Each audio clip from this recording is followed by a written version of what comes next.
berpikat kepada anak tuan hamba Qasidah. Jadi kalau boleh, hamba hendak memperistrikan Qasidah. Jangan marah. Tuan hamba tak boleh peristrikan anak hamba kerana kedudukan tuan tidak setara dengan hamba. Tuan hamba jangan pandang hamba tak ada mata. Hamba lebih kaya daripada tuan hamba. Lebih kaya dari Abdul Wahab dan lebih kaya dari Abdul Wahid. Kalau tuan kurang percaya, ini buktinya.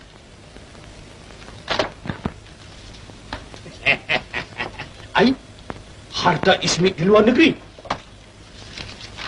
Pakistan, Afghanistan, Turkistan, Hindustan, Gostan. Negeri mana tu? Dekat-dekat dengan negeri setan. Negeri setan pun Ismit ada harta. Kongostan, Titistan, Popostan, Tanjung Rambutan. Kaya. Ananda Abdul Wahab, ayahanda minta maaf. Ananda boleh kahwin dengan anak ayahanda, tapi dengan satu syarat. Apa syaratnya? Jikalau Ananda marah, Ananda akan dijual dan harta benda semua ayahanda rampas. Oh, itu jikalau Ananda marah. Ya. Jikalau ayahanda pula yang marah? Ayahanda marah tak ada apa-apa. Itu namanya perjanjian berat sebelah. Ananda sendiri ada membawa surat perjanjian. Dalam surat ini mengatakan, jikalau anak anda marah, anak anda akan dijual seluruhnya. Tapi jikalau ayahanda marah, ayahanda juga akan dijual seluruhnya. Coba ayahanda ya? Boleh?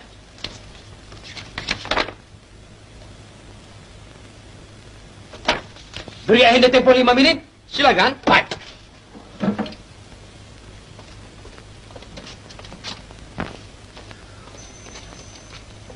Apa kata tuan penasihat? Kita sign atau tidak? Saya rasa lebih baik kita sign.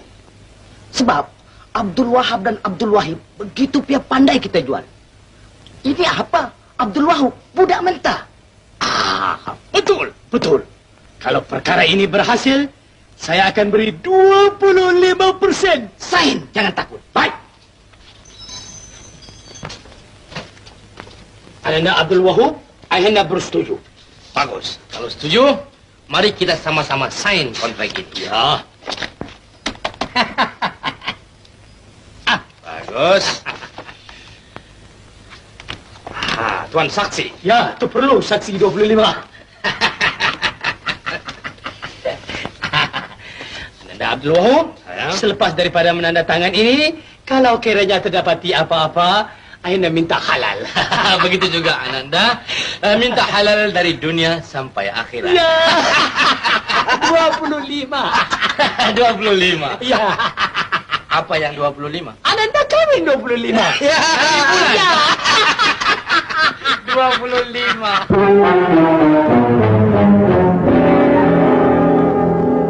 Tujuan mereka nak menjahanamkan Abdul Wahab. Tetapi tak boleh. Abdul Wahab mempunyai fikiran yang bijaksana, bukan macam abang-abangnya. Pada keesokan hari, apabila Abdul Wahab balik dari kerja, Dia pulang, Tuan. Selamat pulang, Tuan Abdul Wahab. Terima kasih Tuan Kasim Pentelun. Maaf, Pantalun. Hidangan sudah siap, Tuan. Terima kasih.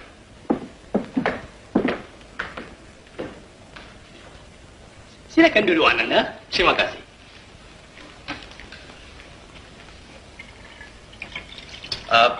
Silakan duduk, Adindaku Qasidah. Tak boleh, Kanda. Dalam rumah ini ada undang-undang. Kalau suami makan, istri mesti menjadi pelayan. Pelayan? Ini undang-undang sangat baik. Ini mengurangkan queen control. Silakan duduk, Ayanda. Oh, ayahanda tak boleh duduk. Kerana menantu makan, ayahanda mesti jadi hakim. Hakim? Ya, ini undang-undang juga baik. Sebab bapak mertua mesti hormat pada menantu. Bapak mertua sudah tua, tak lama lagi dia akan mati. Dan menantu yang akan jaga rumah ini. Dalam rumah ini semua orang tak makan. Ambil bau saja. Ambil bau. Ini undang-undang sangat bijak. Undang-undang ini dinamakan ekonomi.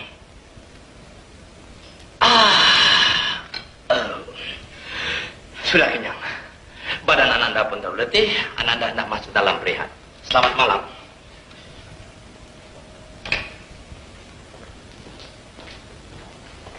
Kanda, menurut undang-undang di dalam rumah ini, suami tak boleh tidur bersama-sama isteri. Suami mesti tidur di kandang kuda.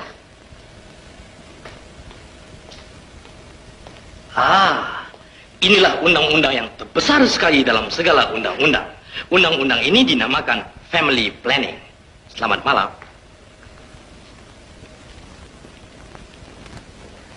Tuan Penasihat, semua undang-undang baik. Bila dia nak marah? Ini malam dia tidur di kandang kuda, dia mesti marah.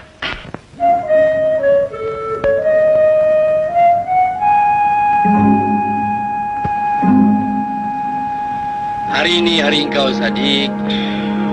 Besok hari aku pula. Malam mula-mula, Sadik Sigaraga tak percaya. Dicobanya pula malam kedua. Malam kedua, Abdul Wahab pula tak balik-balik. Pukul 8 tak balik, pukul 9 tak balik, pukul 10 tak balik, pukul 11 pun tak balik.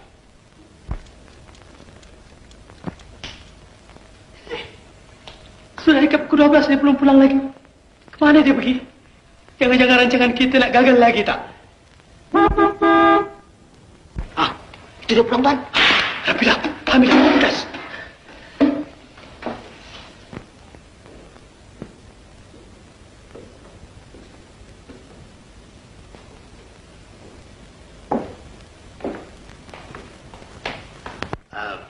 Linda, yang itu tukang masak, yang itu tukang cuci.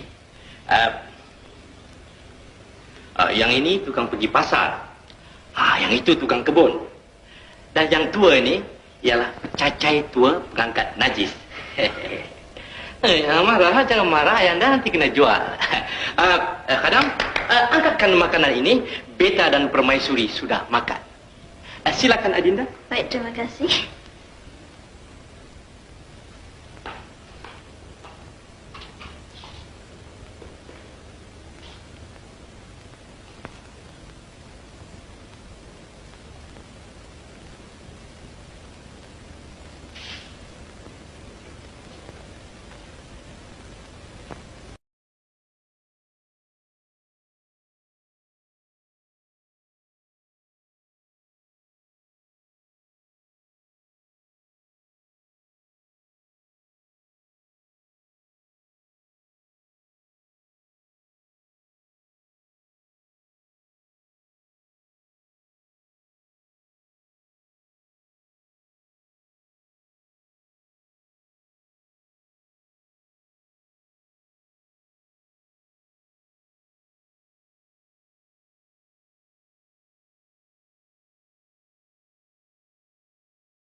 Hei.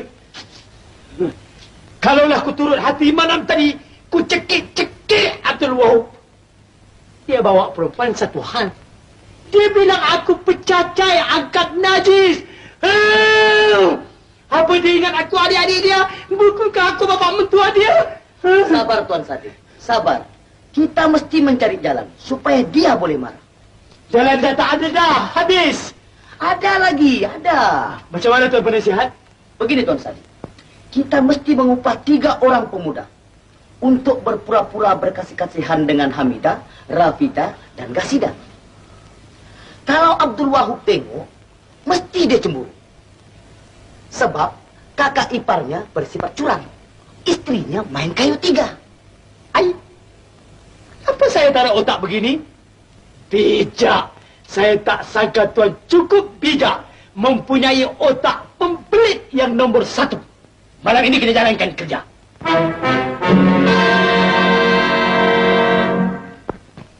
Dengar sini baik-baik.